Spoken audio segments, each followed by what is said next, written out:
तो कैसे हैं आप सब? आई होप कि आप एकदम स्वस्थ होंगे, मस्त होंगे।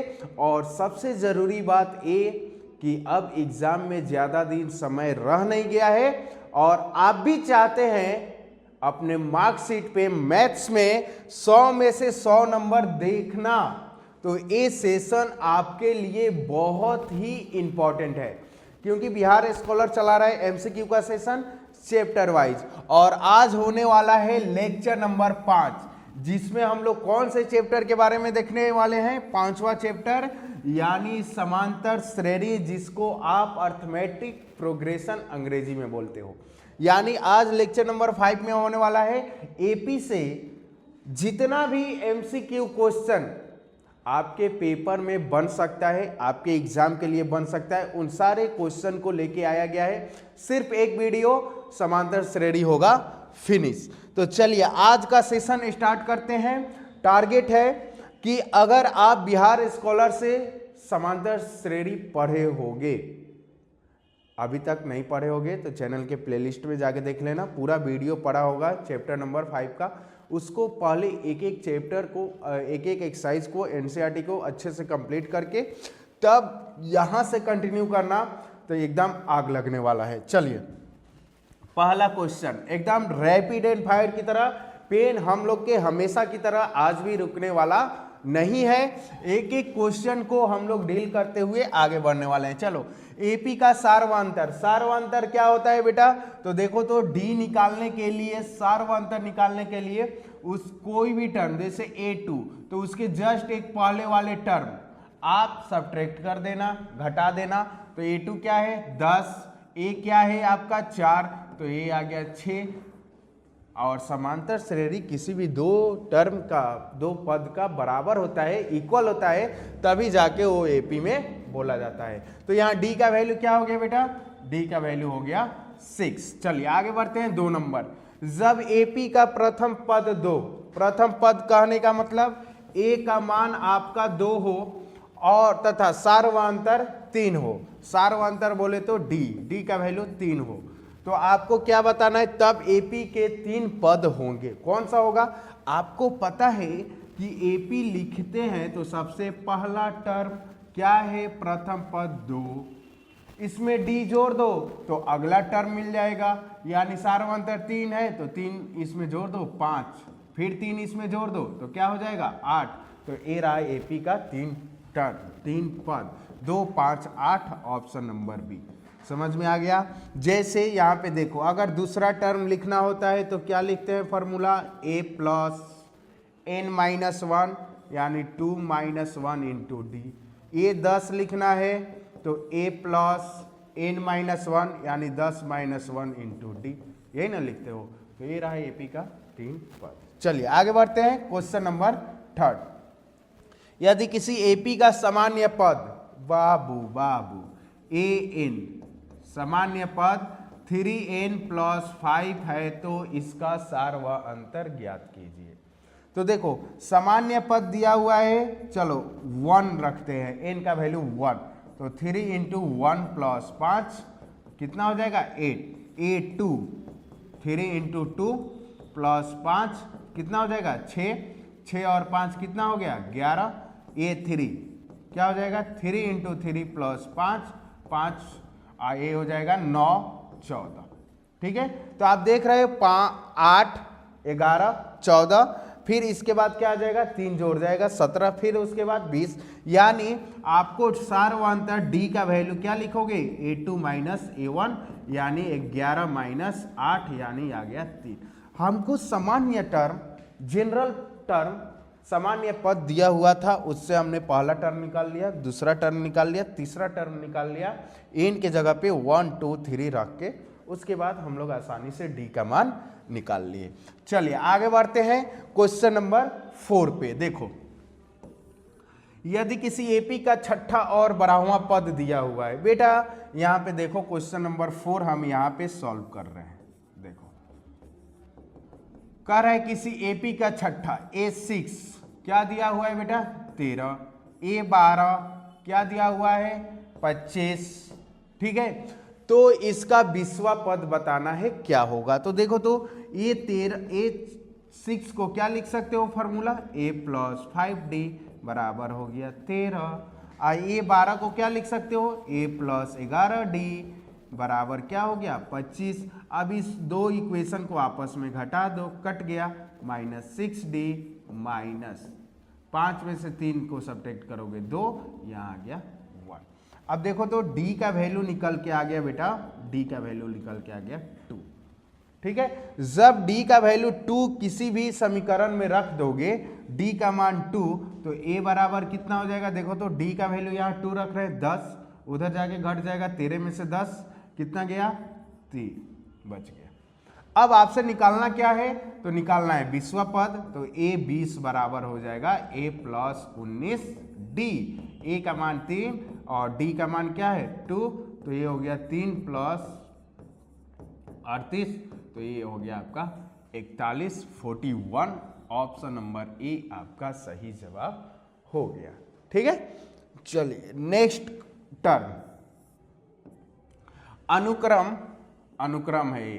अनुक्रम 5, 7, 9, 11 का कौन सा पद 27 है, कौन सा पद 27 है आपको बताना है। 10वां पद है कि 20वां पद है कि 12वां पद है, कौन सा पद 27 है, तो हमने इसको मान लिया nवां पद 27 है। nवां पद क्या है 27 है, हमने मान लिया। तो इसका फॉर्मूला क्या होता है, a + n - 1 × d बराबर 27। a का मान बोलिए क्या है 5, n का मान निकालना है, d का मान जरा देखते हैं क्या है, 9 में से 7 को घटाओगे 2 बराबर 27। देखो ये क्या हो गया n - 1 × 2, 5 उधर जाके घट गया 22, 2 से 22 को काट दोगे 11, n बराबर हो गया 1 उधर जाके जुड़ गया 12। तो ये रहा बेटा कितना, n का मान 12, यानी ऑप्शन नंबर बी आपका सही जवाब हो जाएगा। ठीक है, चलिए आगे बढ़ते हैं। 6 नंबर, 1, 5, 9, 13, 17, 21, 25 समांतर श्रेणी में है, तो पदांतर यानी d का मान बताना है क्या होगा। वेरी सिंपल क्वेश्चन है, आप देख रहे हो d का मान इसमें क्या हो जाएगा 4 हो जाएगा, यानी किसी भी दो को घटा लो, 9 में से 5, 9 में से 5 4, 13 में से 9 4, ये हो गया आपका d का मान क्या हो जाएगा 4। चलिए नेक्स्ट क्वेश्चन 7 नंबर। बाबू अगर आप भी चाहते हैं बिहार बोर्ड एग्जाम में अच्छे से अच्छे नंबर लाना, तो आपके लिए बिहार स्कॉलर बहुत ही कम समय में क्लास 10th की तैयारी को कंप्लीट करा रहा है। क्रैश कोर्स जो लेके आया है 1 दिसंबर को स्टार्ट हुआ था और आज 14 जनवरी हो गया है।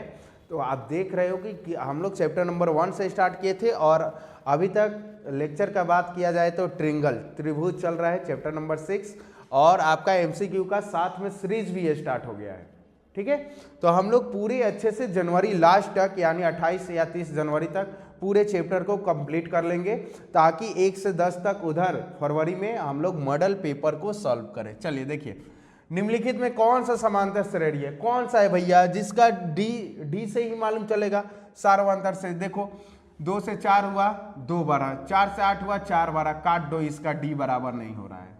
इसमें देखो -10 से -6 हुआ, तो इसमें कितना जुड़ गया 4, इसमें कितना जुड़ गया 4, इसमें कितना जुड़ गया 4, यानी ऑप्शन नंबर बी आपका सही जवाब होगा, क्योंकि इसमें डी का मान हर जगह पे क्या आ रहा है 4 आ रहा है।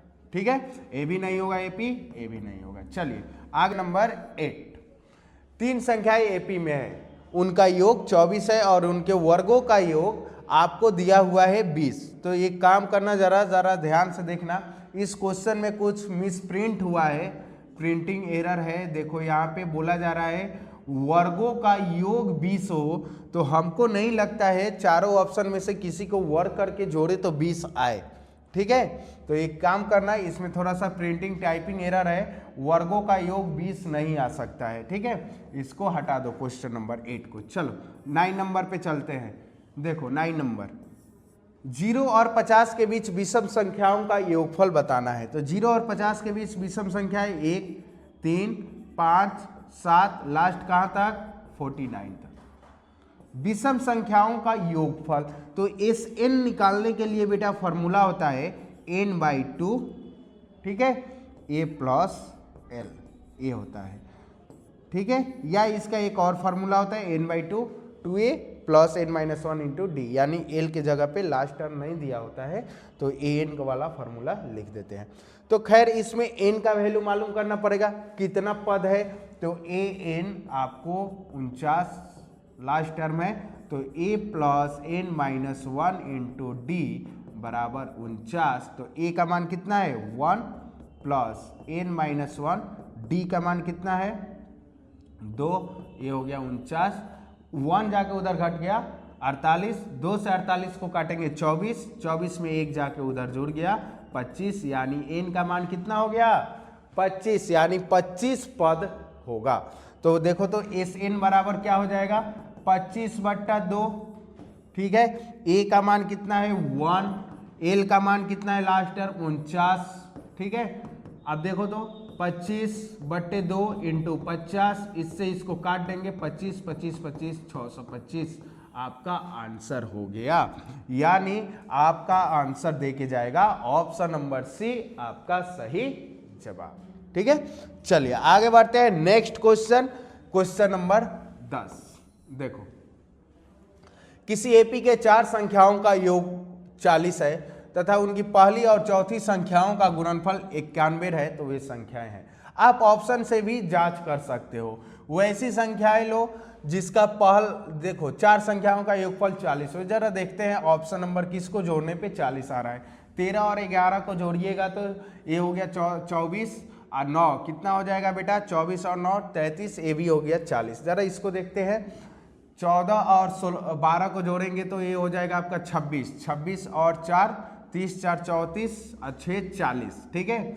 अब देखो ये भी 40 आ रहा है, 11 11 और 10 21, 21 और 9 30 10 40, ये भी 40 आ रहा है, 20 9 29 29 ये 37, ये भी 40 आ रहा है, चारों 40 आ रहा है। हमको लगा कि ऑप्शन देखने से आप अगर सिर्फ एक रहता तो वो हम लोग टिक करके निकल जाते हैं। बाकी आप सॉल्व करोगे कैसे इस चीज को देखो, किसी एपी के 4 संख्याओं का योग 40 है और पहली और चौथी का योगफल 91 है। देखो तो 13 में 7 से मल्टीप्लाई होगा 91, यहाँ 91 नहीं आएगा, यहाँ भी 91 नहीं आएगा, यहाँ भी 91 नहीं, यानी ऑप्शन नंबर ए आपका सही जवाब दे के जाएगा। बट ये अगर क्वेश्चन बनाने के लिए आ जाए तो आप क्या करना, इसको माना कि 4 संख्याएं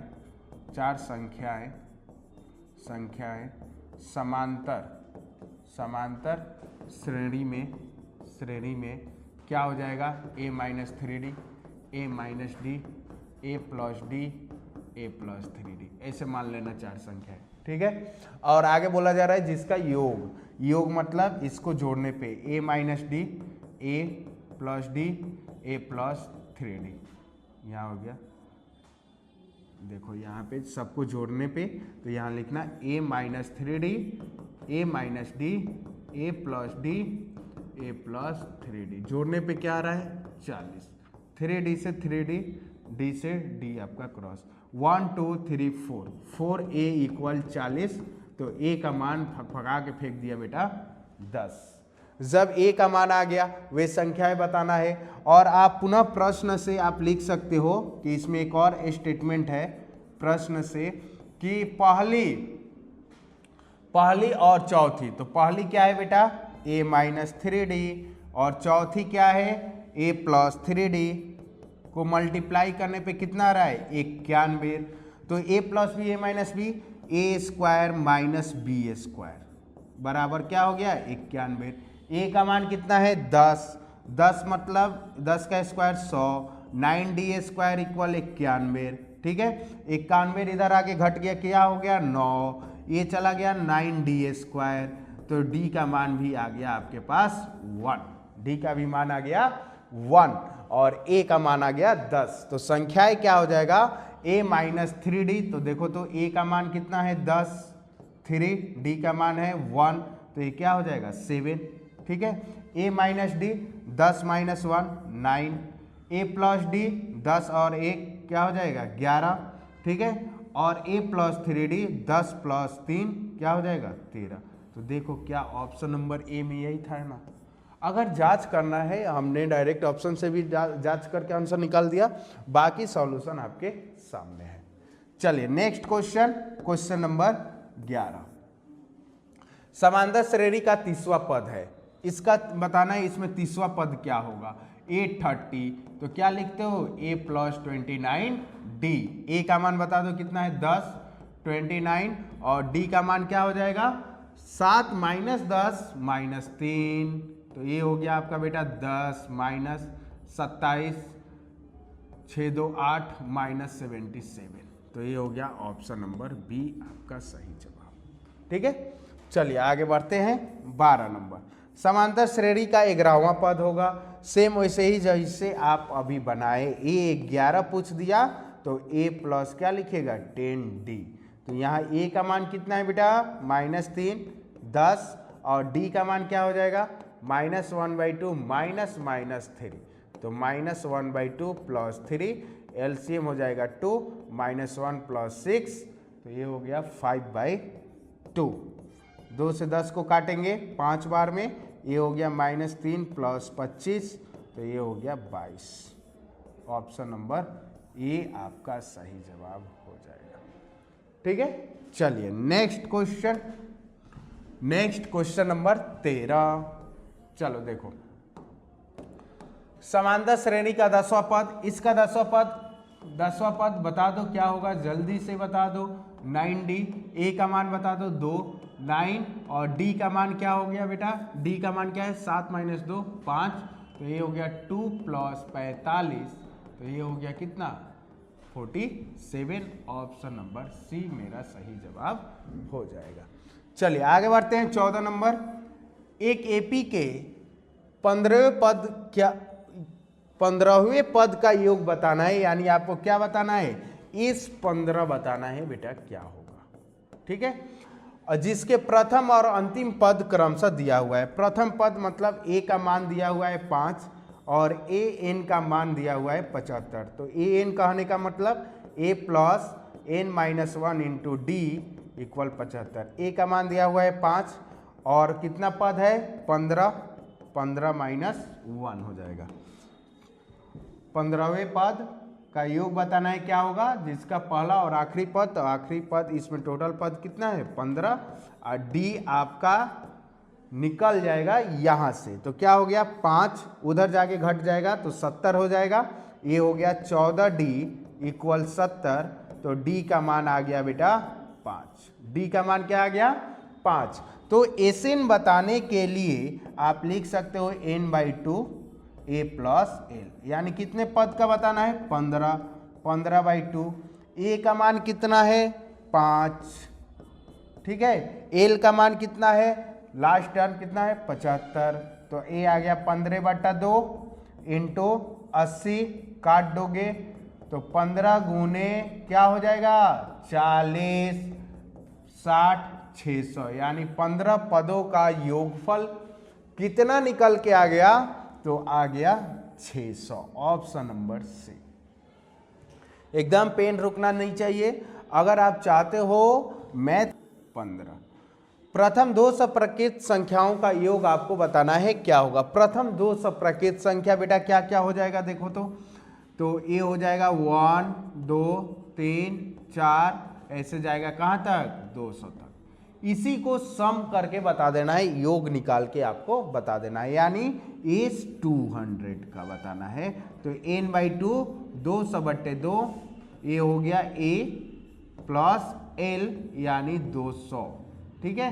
तो ये आ गया बेटा 100 × 201 = 20100, 20,100 आपका सही जवाब हो जाएगा। कौन सा, ऑप्शन नंबर बी आपका सही जवाब हो जाएगा। चलिए आगे बढ़ते हैं। नेक्स्ट क्वेश्चन, क्वेश्चन नंबर 16 पे देखो क्या बोला जा रहा है। 107 और 253 के बीच 5 से विभाज्य संख्याओं का योग बताना है। देखो तो इनके बीच 5 से विभाज्य होने वाली संख्याएं क्या होगा। देखो 107 क्या 5 से विभाज्य होगा, 5 × 2 = 10, कटेगा नहीं कटेगा। इसका अगला संख्या जो बताइए, जो 107 के अगला संख्या बताइए जो 5 से कट जाए, तो इसके बीच में लिखना है। तो तो 7 से आगे जाना पड़ेगा। अब देखो 7 कटेगा नहीं, अगर यहाँ पे 10 रहता, 10 कहने का मतलब 110, क्या 5 से कट सकता है? तो देखो तो 5 दूना 10, फिर 5 दूना 10, यानी सबसे पहली संख्या क्या मिला? 110। ठीक है, इसके बाद अगला क्या मिलेगा? 115। अब देखो लास्ट कौन सा मिलेगा? तो 253 को जब आप 5 से काटिएगा 25 कट गया, इससे कम आना है तो 52, तो यहाँ इकाई अंक 3 आ गया, 3 तो कटेगा नहीं 5 से, फिर 2 आ गया कटेगा नहीं, अब इसके 1 आ गया कटेगा नहीं। अगर यहाँ पे 0 हम कर दें, 0 कर दे तो आसानी से कट जाएगा।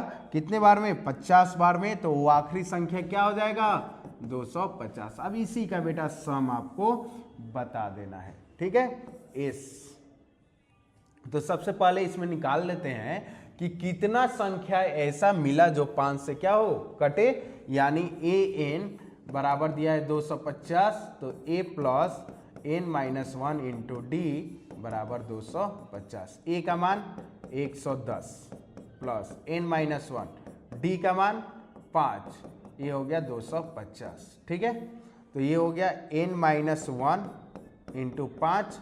अब 110 उधर जाके घट जाएगा तो 140, 5 से काट देंगे, देखो तो 5 से 10, 8, तो n बराबर हो गया 29। n बराबर क्या हो गया बेटा? 29। ठीक है, तो आपको बताना है इसका योग क्या होगा। एस 29, तो n बाई 2, तो ये हो गया 29 by 2। a plus l 110 plus 250, तो ये हो गया 29/2 गुने 0, 6, 360, 2 से काटिएगा 18, 180, 29 गुने 180। अब इसको आप मल्टीप्लाई कर दो, वो आपका आंसर निकल के देगा। तो देखो तो 29 में अगर 180 से हम लोग मल्टीप्लाई करेंगे तो कितना आएगा? ये हो गया आपका 62। ठीक है, 162, तो 2 16, 18 में 2 से 36, 36 और 16 को जोड़िएगा तो 52, और इस पे 1 0। तो आप देख लो क्या ऐसा ऑप्शन में है 5220। जरा देखते हैं, ऑप्शन नंबर ए मेरा सही जवाब हो जाएगा क्वेश्चन नंबर 16 का। ठीक है, चलिए नेक्स्ट बढ़ते हैं 17 नंबर। यदि एपी का प्रथम पद एवं पदांतर, देखो यहाँ एपी का प्रथम पद ए दिया हुआ है और कॉमन डिफरेंस सार्वंतर डी दिया हुआ है, तो एनवा पद निम्न में से कौन सा होगा? तो आपको पता है ए एन इक्वल होता है a plus n minus 1 into d. तो आप देख लो कौन सा ऑप्शन में लिखा है, सीधा क्वेश्चन सीधा जवाब ऑप्शन नंबर बी। ठीक है, आगे बढ़ते हैं 18 नंबर में। यदि एपी का प्रथम पद ए और पदांतर डी है तो प्रथम एन पदों का योगफल।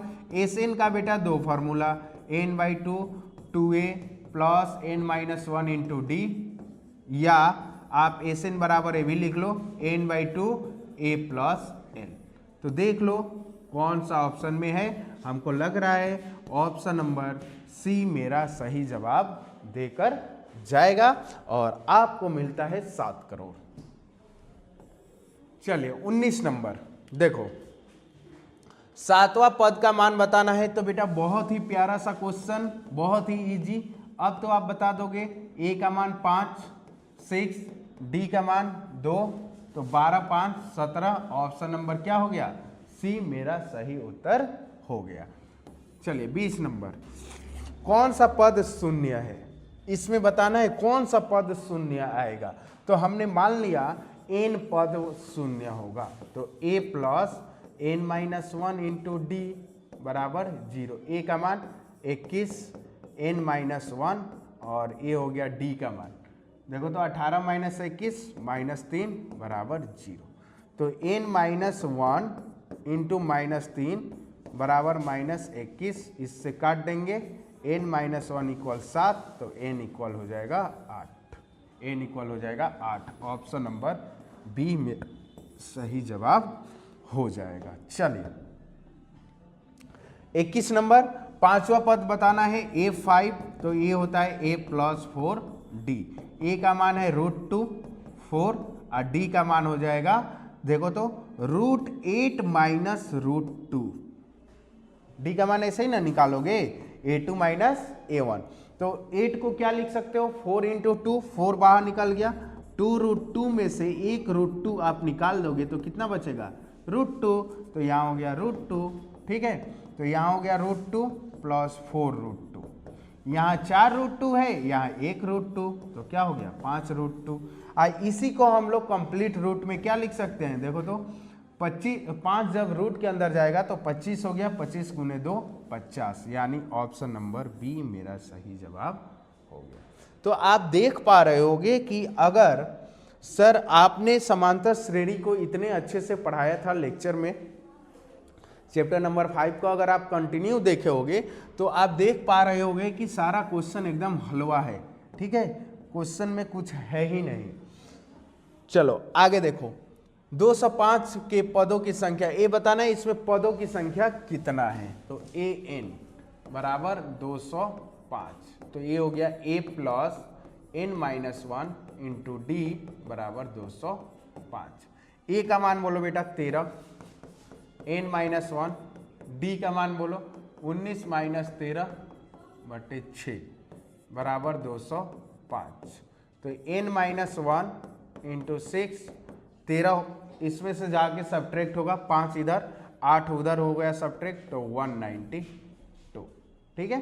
तो 6 से काट देंगे, 18 2, n का मान आ गया 33, n का मान आ गया 33। तो इसमें बताना था क्या था कि पदों की संख्या, बस बस बस यही बताना था, 33 ऑप्शन नंबर डी।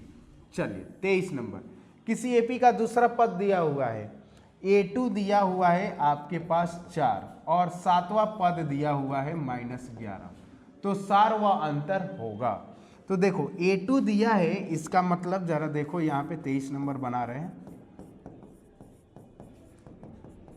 a2 बराबर 4, जिसको आप लिख सकते हो a प्लस डी 4, समीकरण नंबर फर्स्ट। a7 दिया हुआ है -11, जिसको लिख सकते हो a plus 6d equal -11, minus minus plus cross -5d, तो ये हो गया 15, तो d का मान आ गया -3।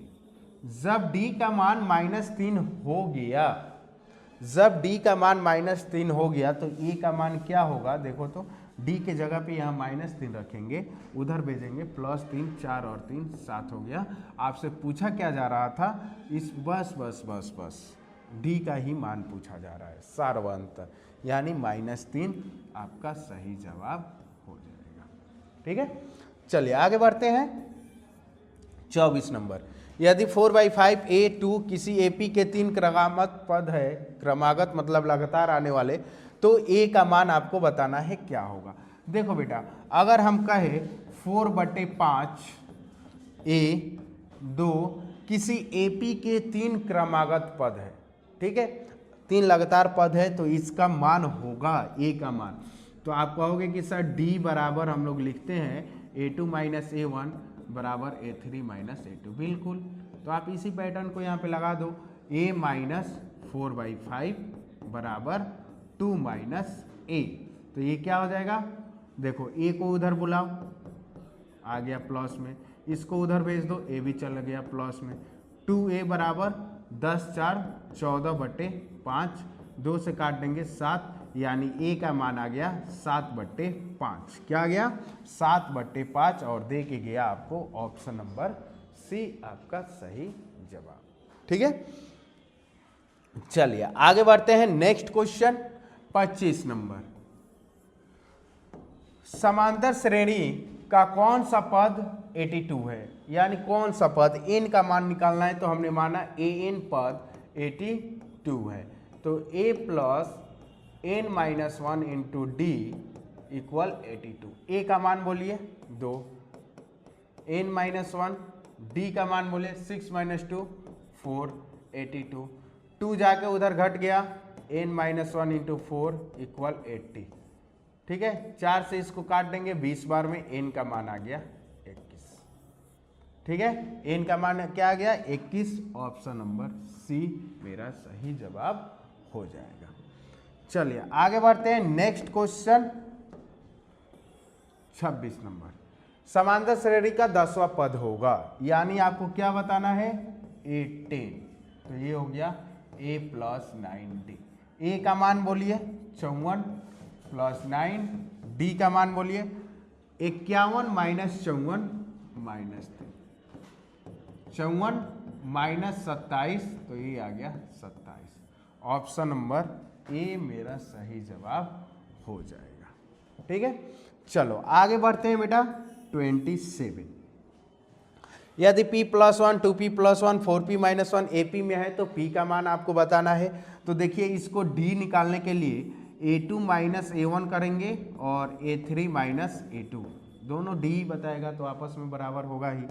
तो a हो गया 2p + 1 माइनस p - 1, a3 है 4p - 1 माइनस 2p - 1, तो ये हो गया आपका p और ये +1 - 1 0 हो गया इक्वल 4p - 2p 2p - 2, तो ये हो गया आपके पास 2 = 2p - p। ठीक है, तो 2 = हो गया p, यानी p का मान कितना आ गया बेटा 2 आ गया, ऑप्शन नंबर बी आपका सही जवाब हो जाएगा। चलिए आगे बढ़ते हैं, नेक्स्ट क्वेश्चन, क्वेश्चन नंबर 28। यदि किसी समांतर श्रेणी का छठा और बढ़ा हुआ पद दिया हुआ है तो इसका पहला पद बता दो क्या होगा। छठा पद a6 कितना दिया हुआ है बेटा, जरा देख लें 13।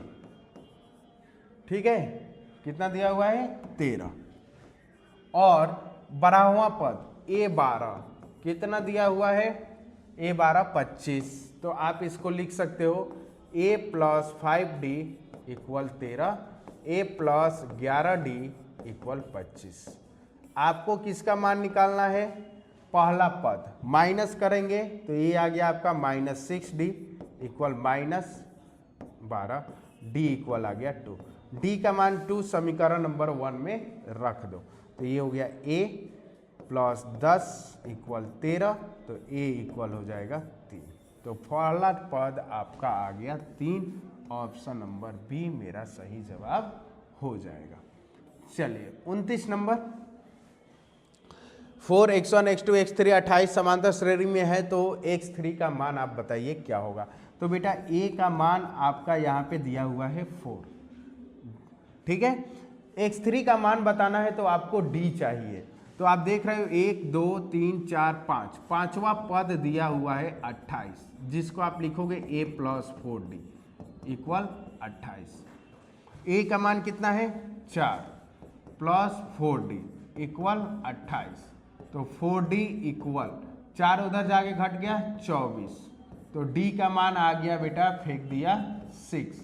जब d आ गया 6 a आ गया 4, तो आप बता नहीं दोगे x3 क्या होगा। x3